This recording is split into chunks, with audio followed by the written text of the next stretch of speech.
அனைவருக்கும் வணக்கம். மீன ராசிக்காரர்களுக்கு தாமாக நடக்கும் நல்லவையாக எவையெல்லாம் அமையப் போகின்றன? அக்டோபர் 3ஆம் தேதியிலிருந்து கிரகநிலைகளின் அமைப்பை ஆராய்ந்து பார்க்கும்போது அதிரடியான மாற்றங்களை ஏற்படுத்தி கொடுக்கக்கூடிய வகையிலும் தங்களுடைய வாழ்வில் பல நல்ல வாய்ப்புகள் தாமாக அமைவதற்கான சூழல் எந்தெந்த விஷயங்களில் உருவாகிறது என்பதை ஆராய்ந்து பார்த்தால், பாம்பு கிரகம் என்று சொல்லக்கூடிய பாம்புவின் தலைப்பகுதியை கொண்ட ராகுவும் பல்பகுதியை கொண்ட கேதுவின் அமைப்பை ஆராய்ந்து பார்க்கும்போது இந்த கிரகங்களின் ஆதிக்கத்தில் இடத்தில் நடைபெறக்கூடிய ஒரு இடமாக சூரிய கிரகணமும் சந்திர கிரகணமும் அமைகிறது. ஜென்மத்தில் ராகு வீற்றிருக்கக்கூடிய வேளையில் சில நாட்களுக்கு முன்பாக சந்திர கிரகணம் நடைபெற்றது. தற்போது சப்தமத்தில் கேது நிலை கொண்டிருக்கும் போது 2ஆம் தேதி இரவு 9 மணிக்கு சூரிய கிரகணம் துவங்கி 2ஆம் தேதி இரவு துவங்கக்கூடிய சூரிய கிரகணம் அடுத்த நாள் அதிகாலை நிறைவடைகிறது. 3ஆம் தேதி முதல் சூரிய கிரகணம் நிவர்த்தி அடைவதால் 7ஆம் இடமாகிய சப்தமஸ்தானத்தில் ராகு வலுவாக வீற்றிருப்பதால் அவருடன் இணைந்து உச்சம் பெற்று புதன் சஞ்சரிப்பது மற்றும் சூரியன் சஞ்சரிப்பது என அனைத்தும் பல அதிரடியான மாற்றங்களை தங்களுடைய வாழ்வில் தாமாக நடக்கக்கூடிய நல்லவைகளாக மாற்றி கொடுக்க போகின்றன. அதிலும் குறிப்பாக சிலருடைய பேச்சில் நல்ல மாறுதல் நிச்சயமாக தென்படுங்க. அது மட்டுமல்லாது இந்த வேளையில் வரம்பு மீறி பேசியவர்களுடைய மனநிலையில் மிகப்பெரிய அளவிலான மாற்றம் ஏற்படக்கூடிய ஒரு தருணமாக அமைய போகிறது. நீங்கள் எதிர்பார்க்கிறபடி மற்றவர்களுடைய மனநிலையில் சாதகமான மாற்றம் ஏற்படுவதால் நல்ல மாற்றத்தை பேச்சில் சந்திப்பதற்கான யோகம் உண்டு. எனவே மன வருத்தம், வேதனை, சிரமம் போன்றவற்றை நீக்கக்கூடியவர்களுக்கு மிக பெரிய அளவில் அதில் நல்ல மாறுதலை நிறைவாக சந்திப்பதற்கான முதன்மையான யோகம் கிடைக்கிறது. இது மட்டுமல்லாது சங்கிலி கடன் தொடர்போல் நீண்டு கொண்டிருந்த கடன் சார்ந்த தொல்லைகள்ல மிக பெரிய அளவிலான நல்ல மாற்றம் நிச்சயமாக உருவாகும். கடன்களை மேலும் மேலும் சேர்த்து கொண்டே செல்லாமல் கடன் சுமையிலிருந்து வெளிவருவதற்கான நல்ல சந்தர்ப்பம் நிறைவாக அமைவதற்கான சூழல் உண்டு. திருமணம் போன்ற பல்வேறு வகையான சுப நிகழ்வுகளை சந்திக்கக்கூடிய வேளையில் தடைகளை ஏற்படும் போது நாம் ஜாதகத்தை பார்க்கிறோம். என்ன தோஷம் இருக்கிறதோ அதை நிவர்த்தி செய்ய முயற்சி செய்கிறோம். ஆனால் முன்கூட்டியே அதை நாம் ஆராய்ந்து பார்த்தோம் என்றால் குறித்த காலத்தில் குறித்த நேரத்தில் பல்வேறு வகையான நன்மை நிறைந்த வாய்ப்புகள் உங்களை தேடி வரும். அதிலும் குறிப்பாக ராகு, கேது என்று சொல்லக்கூடிய பாபு கிரகங்கள் தோஷத்தை ஏற்படுத்துவதால் இந்த தருணத்தில் திருமண தடைகள் உள்ளிட்ட பல சிரமங்கள் சந்திக்கலாம். அதுபோன்ற சிரமங்களும் இந்த தருணத்தில் மிக வலுவாக விலகுவதற்கான யோகம் சூரிய கிரகணம் நிவர்த்தி அடைந்ததற்கு பிறகு அக்டோபர் 3ஆம் தேதியிலிருந்து நிச்சயமாக உண்டு. உங்களுடைய திறமை வெளிப்படவில்லையே, உங்களுடைய திறமைக்கு அங்கீகாரம் கிடைக்கவில்லையே என்று ஆதங்கப்பட்ட சூழ்நிலையில் மிக பெரிய அளவிலான நல்ல மாறுதல் நிச்சயமாக உண்டு. உங்களுடைய திறமை எந்த துறை ரீதியான பணிகளாக இருந்தாலும் அவற்றில் மிக பெரிய அளவிலான நல்ல மாற்றத்தையும் அதிரடியான முன்னேற்ற வாய்ப்புகளையும் நிறைவாக சந்திப்பதற்கான யோகம் நிச்சயமாக உண்டு. அதிலும் கலைத்துறையின் நாயகனாக இருக்கக்கூடிய ராசியின் ராஜ யோகாதிபதியான சுக்கிரன் ஆட்சி பலம் பெற்றிருக்கிறார். இந்த வாரத்தில் ஆட்சி பலத்தை இழந்தாலும் பாக்கியஸ்தானத்தில் நுழைய இருக்கிறார். எனவே பல மடங்கு நன்மைகளை நிறைவாக சந்திப்பதற்கான முதன்மையான யோகம் இந்த தருணத்தில் உங்களை தேடி வரப்போகிறது. சரியாக பயன்படுத்திக் கொள்ளுங்கள். அரசியல் மற்றும் நீதிமன்ற வழக்குகள், குடும்ப ரீதியாக பல்வேறு வகையான பாக பிரிவினை உள்ளிட்ட பல பிரச்சனைகள் என அனைத்துமே இந்த தருணத்தில் விலகுவதற்கான யோகம் தாமாகவே உண்டு.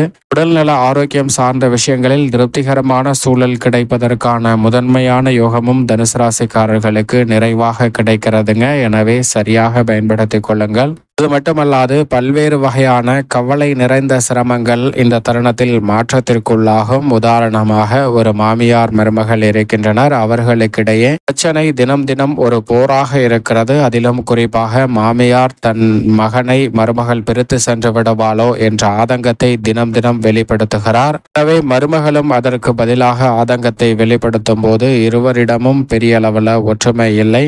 ஒரு கட்டத்திற்கு மேல் பொறுக்க முடியாத மருமகள் மாமியாரை தீர்த்து கட்ட வேண்டும் என முயற்சி செய்கிறார். அப்படி முயற்சி செய்யும் போது தன்னுடைய தந்தையின் உதவியை நாடுகிறார். தந்தை இதை கேட்டு அறிந்ததற்கு பிறகு மெதுவாக வேலை செய்யக்கூடிய மருந்து என்று ஒன்றை கொடுத்து இதை உன்னுடைய மாமியாரின் உணவில் கலந்து கொடுத்து விட சில மாதங்களுக்கு பிறகு அவருடைய கதை முடிந்திடும் அப்படின்னு சொல்றார். ஆனால் இதில் மிக முக்கியமான விஷயம், யாருக்கும் உன் மீது சந்தேகம் வந்துவிடக்கூடாது. எனவே உன் மாமியாரிடம் அன்பாக இருப்பது போல் நடி என்று தந்தை சொல்ல அதை கேட்டு அப்படியே செய்வதற்காக அந்த மகளும் செல்கிறார். அங்கு மாமியாருக்கு உணவில் அந்த மருந்தை கலந்து கொடுத்து விட்ட பிறகு பிறகு மாமியாரின் மீது அளவற்ற அன்பை பொழிகிறாருங்க.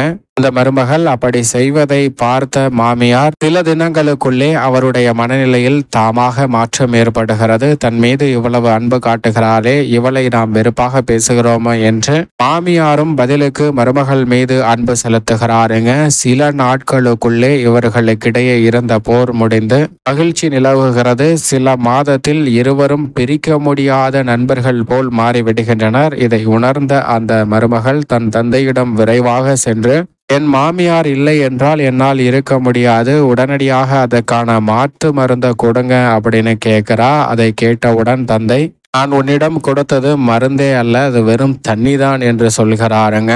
உண்மையான மருந்து என்னவென்றால், உன் மாமியாரிடம் அன்பாக இருப்பது போல் நடி என்று சொன்னேன். அதுதான் உன்னுடைய வாழ்க்கையை இப்படி தாமாகவே மாற்றி மகிழ்ச்சி நிறைந்தவையாக கொடுத்திருக்கிறது என்று சொல்கிறாருங்க. இதுபோல்தான் மீனராசிக்காரர்களுடைய வாழ்விலும் நம்மளுடைய மனதில் பல்வேறு வகையான எண்ணங்களையும் சிந்தனைகளையும் எண்ணி மற்றவர்கள் மீது வெறுப்பை காட்டும் போது அது பெரிய அளவில் சிரமமாக மாறுகிறது. ஆனால் மகிழ்ச்சியை வெளிப்படுத்தும் போது அவையே மிக பெரிய அளவில் நன்மையை அள்ளி கொடுக்கக்கூடிய வகையில் அமைகிறது. ராசியின் அதிபதியான குருவும் மிக விரைவில் வக்ரம் பெற போகிறார். எனவே எதிர்பார்ப்பதை விட குடும்ப ரீதியான விஷயங்கள்ல நிறைவான வளர்ச்சி இந்த தருணத்தில் உண்டு. சனி வக்ரம் பெற்று விரயத்தில் இருப்பதால் எந்த காரியத்தை கையில் எடுத்தாலும் வெற்றி நிறைவாக பெற முடியும். சக பணியாளர்கள், உத்தியோகம் மற்றும் தொழில் ரீதியான விஷயங்கள் அனைத்திலும் நல்ல சுமூகமான முன்னேற்றம் உண்டு. ராகு மிக வலுவாக ஜென்மத்தில் இருப்பதால் சற்று கவனம் தேவை. கேது சப்தமமாகிய 7ஆம் இடத்தில் சஞ்சரிக்கிறாருங்க. எனவே இந்த தருணத்தில் பல்வேறு வகையான சிக்கல்கள் விலகும். கிரக நிலைகளால் ஏற்படக்கூடிய தோஷங்களும் நிச்சயமாக கட்டுக்குள் வரும். அக்டோபர் 3ஆம் தேதிக்கு பிறகு செவ்வாய் சுகஸ்தானத்தில் இருப்பதால் ஆரோக்கியம் சார்ந்த விஷயங்களில் சற்று கூடுதல் கவனம் தேவை. சுப நிகழ்வுகளை சிறப்பாக கையாளுவதற்கான வாய்ப்பு தாமாகவே உண்டு. சுக்கிரன் அஷ்டமத்தை விட்டு விலகி மிக வலுவாக பாக்கியத்தில் அமரப்போகிறாருங்க. எனவே பல வகையில கலைத்துறை ரீதியான புதிய வாய்ப்புகள் நிறைவாக கிடைக்கும். 7ஆம் இடத்தில் சஞ்சரிக்கக்கூடிய புதன் அஷ்டமத்தில் நுழைகிறார். அவை நிச்சயமாக உணர்ச்சி வசப்படுதலை கட்டுப்படுத்த வேண்டும். சப்தமஸ்தானத்தில் சூரியன் வெற்றிருப்பதால் பல்வேறு வகையான எதிர்பார்ப்புகள் மிக சிறப்பாக பூர்த்தியாகும். ஆனால் சந்திரன் இந்த வேளையில் வளர்பிறை சந்திரனாக 3ஆம் தேதியிலிருந்து மாறுவதால் எந்த காரியத்தை கையில் எடுத்தாலும் இரட்டிப்பான வளர்ச்சியும் மகிழ்ச்சியும் முன்னேற்றமும் தங்களுடைய வாழ்வில் நிறைவாக கிடைப்பதற்கான சூழல் உண்டு என்பதை மீனராசிக்காரர்களுக்கு சந்திரன் உறுதிப்படுத்துகிறார். மேலும் இந்த தருணத்தை சாதகமாக மாற்றிக்கொள்ள அக்டோபர் 3ஆம் தேதிக்கு பிறகு சூரிய கிரகணம் நிவர்த்தி அடைந்த அந்த அக்டோபர் 3ஆம் தேதி அன்று அதிகாலை எழுந்து நீராடிவிட்டு அருகாமையில் உள்ள ஆலயம் சென்று தீபம் ஏற்றி வழிபாடு செய்யுங்கள். நவகிரக வழிபாட்டையும் மேற்கொள்ளுங்கள். அப்படி மேற்கொள்வதால் சர்ப்பதோஷம் உள்ளிட்ட ராகு கேதுவால் ஏற்படக்கூடிய தோஷங்களும் தற்காலிகமாக விலகி தங்களுடைய வாழ்வில் பல்வேறு வகையான சுப நிகழ்வுகள் மிகவும் சிறப்பாக அமைவதற்கான முதன்மையான யோகம் நிச்சயமாக மீனராசிக்காரர்களுக்கு கிடைக்கும் என்பதில் சந்தேகமே இல்லை.